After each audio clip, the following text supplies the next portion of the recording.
Par ailleurs, un atelier de renforcement de capacité est organisé depuis 2 jours en faveur de plusieurs journalistes guinéens à Conakry.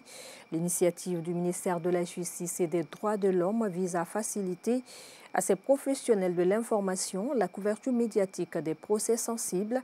Elle porte notamment sur 2 dimensions, à savoir la responsabilité sociale du journalisme, mais aussi l'éthique et la déontologie du journalisme. C'est un compte-rendu de Mohamed Baïlo Silla et Oumar Sow.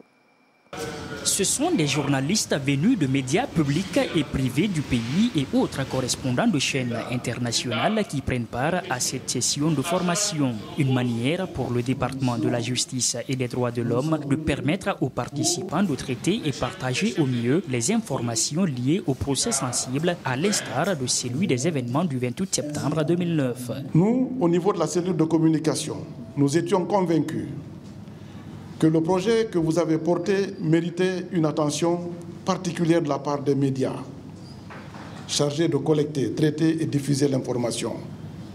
Parce que c'est à travers justement que les médias, que ce procès est porté sur l'ensemble du territoire, mais aussi dans le monde entier. Nous avons pensé que pour que cela soit, il faudrait que les journalistes soient outillés, que leurs compétences soient renforcées, que les journalistes comprennent le sens et la mesure d'un procès sensible comme celui que nous sommes en train de porter.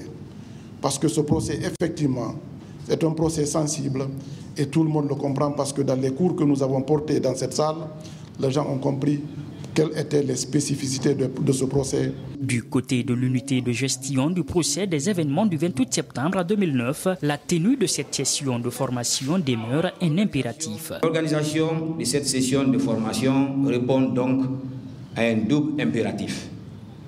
Celui de renforcer les capacités des journalistes chargés de cette couverture médiatique et de favoriser la coopération entre tous les médias chargés de cette même couverture. Pour atteindre l'objectif de ce projet, des thématiques comme le fact-checking, la maîtrise des procédures et concepts juridiques dans le traitement de l'information seront au centre des débats. Chez le garde des Sceaux, les attentes ne manquent pas. Désormais, lorsqu'on doit parler de ce procès pendant et après les audiences, parce que ça aussi c'est extrêmement important, il faut que chaque acteur sache que chaque mot a sa place. Chaque geste autour de ce procès peut avoir un impact à la fois positif ou négatif. Je félicite encore tous les acteurs de la presse, y compris la presse privée, parce qu'il faut reconnaître que vous avez révolutionné quand même le monde médiatique. Donc je crois que vous pouvez jouer un grand rôle.